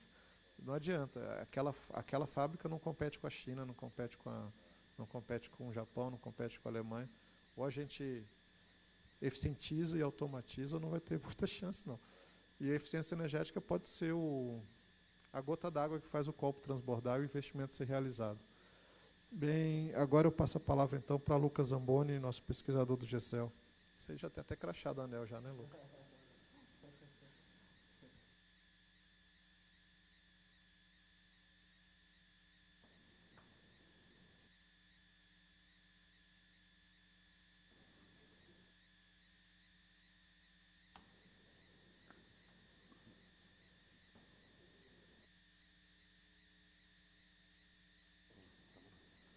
Bom dia a todos, parabéns pela iniciativa, muito interessante o projeto. Vou fazer algumas rápidas considerações aqui sobre o problema regulatório, algumas alternativas que a gente pensa para o tratamento do problema e um pouco sobre o projeto piloto.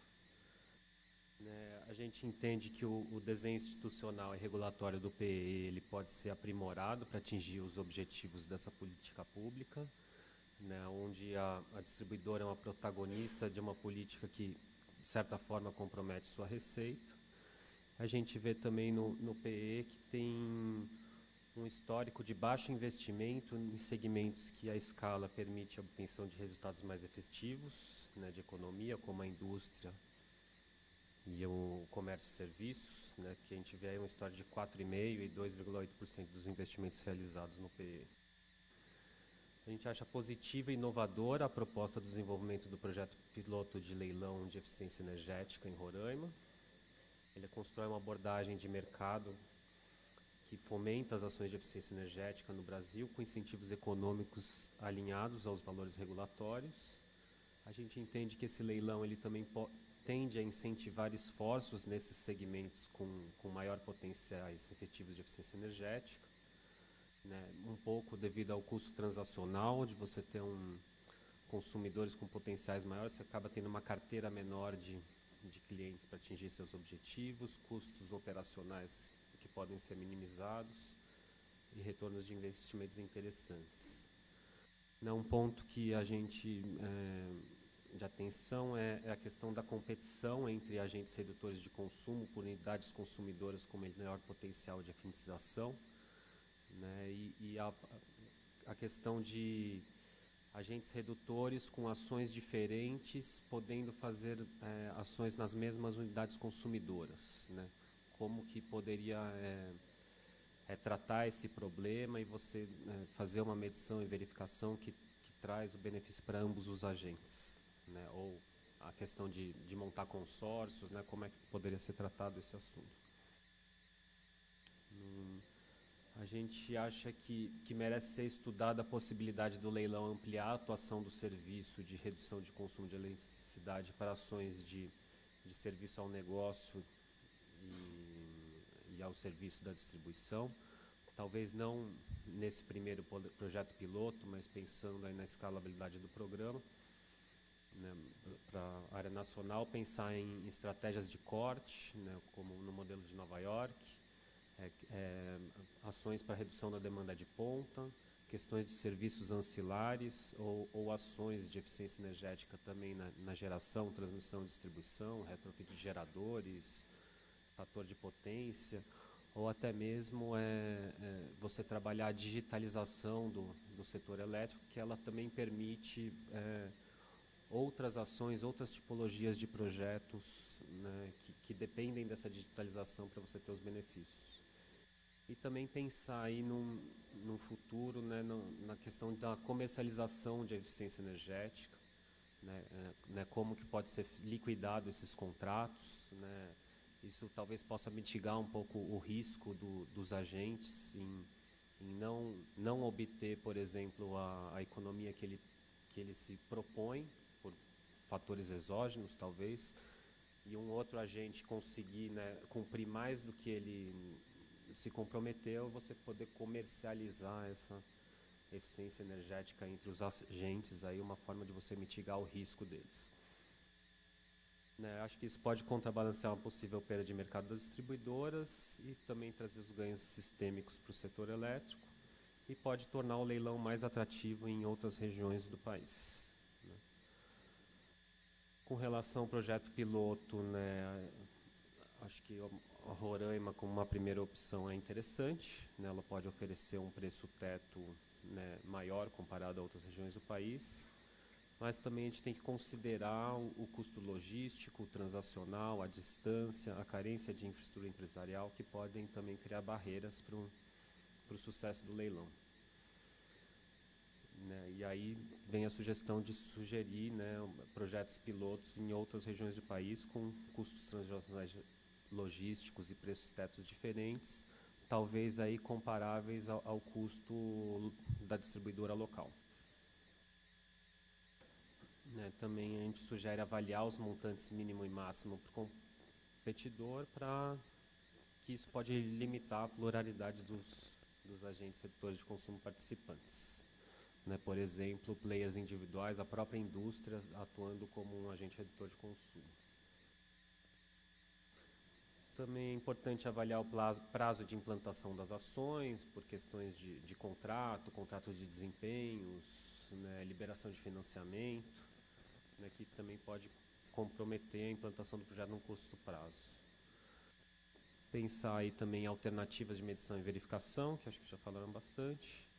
E também a gente entende que o cenário econômico, né, pode dificultar, né, a segurança das unidades consumidoras em assumir contratos de desempenho com os ARCs. Às vezes as empresas não sabem se ela vai estar funcionando daqui a 1 ano, 2 anos, elas se comprometer com desempenho em 4 anos pode dificultar também aí a participação. Era isso.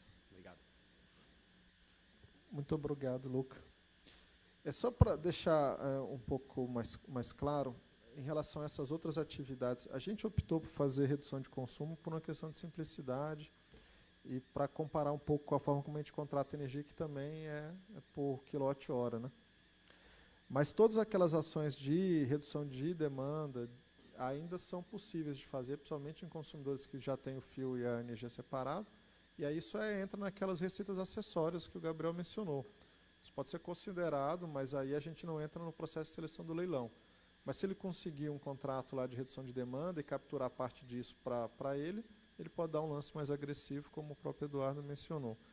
As outras questões de corte de consumo, todas essas são estratégias que podem ser usadas. A gente não vai colocar mais de um ARC nesse piloto para a mesma unidade consumidora. A gente entende que o modelo de medição e verificação que a gente escolheu é incompatível.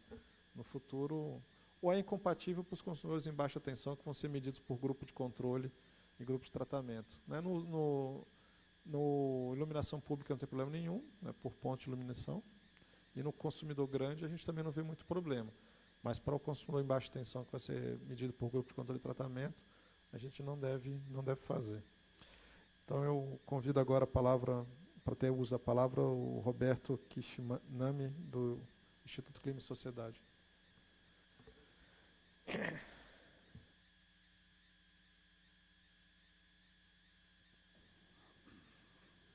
Bem, bom dia.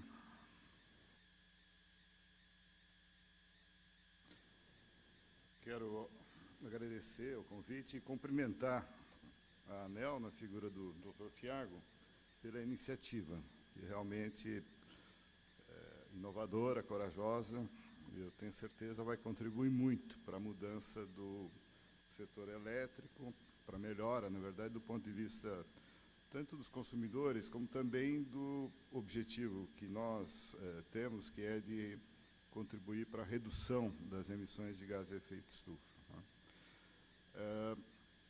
Nós apoiamos, gostamos muito desse approach progressivo, começando ali por Roraima, que é um estado onde as emissões de gases de efeito estufa são realmente significativas por conta do uso do diesel, e onde também nós temos um custo, na verdade, de geração que é absolutamente, eu acredito que inédito, né, no Brasil.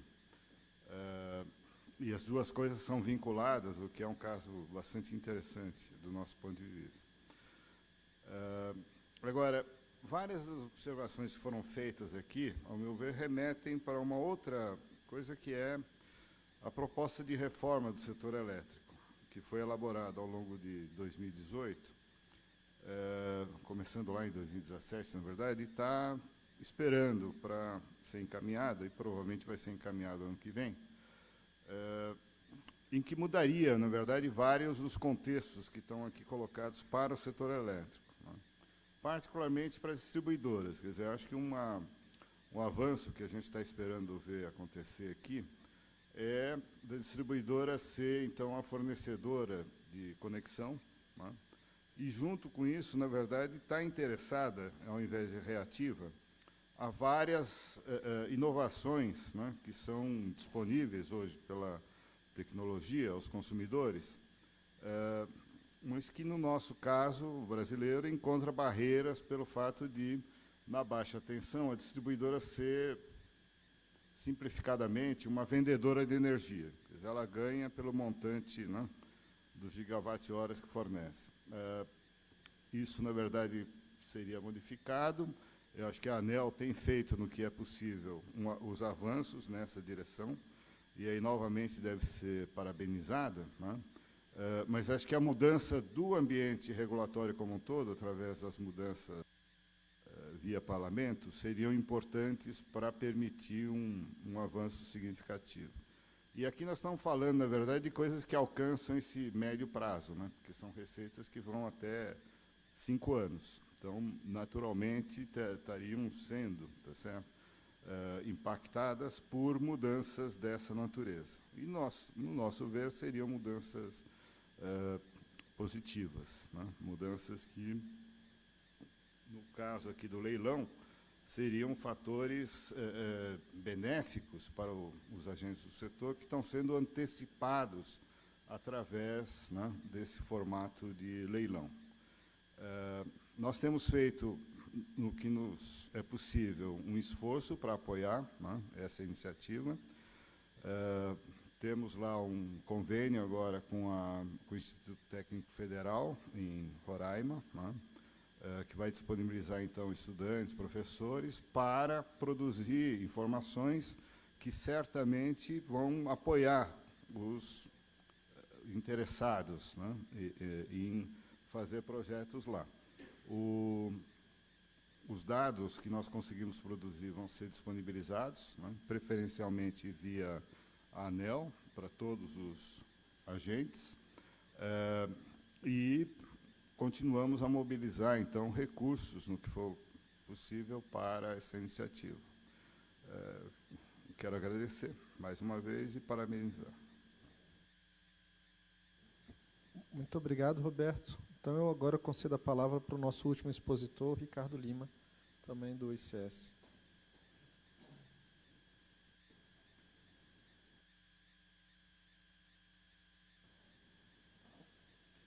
Muito obrigado, Tiago, em seu nome, em nome de toda a equipe, parabenizar, acho que nunca é demais parabenizar todo mundo que veio aqui, fez isso, mas acho que nunca é demais. O trabalho de vocês, de toda a equipe, acho que o envolvimento de toda a equipe da ANEEL aí, quase inédito, o envolvimento de tanta gente num trabalho assim. Alguns pontos, muito rapidamente. Eu acho que o primeiro ponto que está na nota, está no material produzido por vocês, é o reconhecimento que o PE, apesar de todos os avanços, de todos os esforços que vocês fizeram ao longo de todos esses anos, ele não tem a eficácia e a eficiência necessária para a aplicação dos recursos que são recolhidos do consumidor. E a adoção de um mecanismo moderno e um mecanismo de mercado para a aplicação desses recursos, eu acho que é a saída, e essa iniciativa tem que ser não só parabenizada, mas receber todo o apoio de toda a sociedade, né? Alguns pontos muito rapidamente. Eu acho que a criação do agente redutor de consumo é o nó górdio dessa questão. Vocês encontraram aí a saída que pode resolver definitivamente uma coisa que há tantos anos vem se falando de leilão, de eficiência energética, e vocês encontraram a saída para o que pode viabilizar definitivamente. Se isso vai ser na forma do agente agregador, que é adotado em alguns países, como Portugal, por exemplo, ou se mais adiante, nos próximos pilotos, e até o agente redutor pode ser um agente individual, é uma questão que pode ser ainda evoluída. Uma das coisas também que a gente considera importante, está na nossa contribuição, é que, posteriormente, isso deva ter o caráter mandatório. Porque a eficiência energética, ela é a fonte de geração mais barata e de menor emissão, tá? Ela contribui, por exemplo, no New England e na PJM, ela concorre como fonte de geração nos leilões de expansão. E talvez isso possa ser não apenas no modelo que está sendo proposto agora, mas talvez nos leilões de expansão concorrendo no A-3, no A-5, né? Em condições de expansão. Lembrando só, no leilão de 17, na PJM, a oferta de eficiência energética foi de 1.600 megawatts no leilão A-3, né? Superior à eólica mais solar juntas, né? Concorrendo com preço, não sem preço teto, sem piso, sem nada. Algumas ações importantes para o sucesso no estado de Roraima, nós tivemos juntos lá, o levantamento do potencial efetivo, desenvolvimento da capacitação regional, como o Kishinami destacou agora, nós estamos trabalhando juntos. É importante que as ESCOs que vão lá contem com técnicos capacitados, e o Instituto Federal está fazendo esse desenvolvimento. E uma coisa que a ANEEL fez muito bem, os contatos, o Tiago teve lá, o envolvimento da comunidade local e dos stakeholders locais. A participação lá é muito importante. Dois pontos importantes, que é referente à questão ambiental. O programa é muito importante, eficiência energética é o de menor emissão, então talvez um ponto a ser considerado é que cada ação dessa tivesse também o balanço de emissão, de redução de emissão, que cada um dos vencedores possibilitasse, não apenas junto com a medição e verificação, o balanço positivo de redução de emissões. Acho que isso é muito importante, já que a eficiência energética está envolvida com o compromisso nacional de redução de emissões. Isso, só para ilustrar, está sendo colocado como R$ 1.200 por megawatt-hora a CVU, só que o que está na CDE, na verdade, é quase R$ 2.600, porque também, no caso de Roraima, tem a questão do aluguel dos equipamentos que ficam à disposição para geração tão dependente da Venezuela. Então, qualquer custo que a gente consiga reduzir através da eficiência é muito importante lá, né? Eu queria agradecer e parabenizar mais uma vez o Tiago e toda a equipe, as duas superintendentes envolvidas e toda a equipe, que eu sei que não foi pouca gente envolvida nesse trabalho. Muito obrigado. Muito obrigado, Ricardo. Bem, esse era o nosso último expositor e também a gente alcançou já o limite do nosso tempo. Então, eu pergunto se o Ailson e o Júlio querem fazer algum comentário final, ou se a gente pode caminhar para o almoço. Eu esperava aqui do Lucas, lá do GESEL, ele conversando anteriormente, ele lançou a ideia do projeto piloto na área de... não tem exatamente a medição inteligente, medidores inteligentes. Eu acho que é excelente ideia que você estava conversando anteriormente, né? Na linha de que aí sim a gente teria como fazer uma medição aí da curva de carga de cada consumidor e ter um máximo de informações do ponto de vista de como atuar efetivamente nesses consumidores. Eu acho que é excelente ideia, Lucas, e a gente vai pensar exatamente nessa possibilidade e principalmente considerando que tem várias concessionárias interessadas em fazer esses projetos, então acho que pode ser bem facilitado esse trabalho, cara. Eu acho que a sua observação foi excelente aí. E outros também que apresentaram muitas excelentes contribuições para o aprimoramento do processo. Era isso aí. Eu só quero agradecer a presença de todos aqui e as valorosas discussões aí que todos vocês e outros que ainda também participaram de discussão e que não estão aqui. Então essa é a grande alegria que a gente tem de ter um projeto colocado em discussão pública e ter tido tanto um reconhecimento do valor e ter tido tanta discussão útil em torno dele. Só agradecer, então, a vocês por isso. Então, muito obrigado, Ailson e Júlio. Então, informo aqui mais uma vez que, oficialmente, a consulta pública permanece até o dia 16, que é amanhã, sábado, mas ainda receberemos contribuições até segunda-feira. E agradecemos mais uma vez a presença hoje e ao engajamento daqueles que participaram com a gente desse processo longo, das reuniões no workshop, das nossas consultas por telefone, dizer que esse é um processo que até saiu uma matéria na Annual Report, que esse é o padrão ANEEL. Queria a gente ter tempo para fazer sempre assim, né? Às vezes acaba vindo as determinações por lei, por decreto, a gente tem que fazer correndo. Mas quando a gente faz da nossa forma é isso, é com engajamento, é com bastante tranquilidade. Muito obrigado a todos, bom dia ainda e bom almoço. Obrigado a todos também.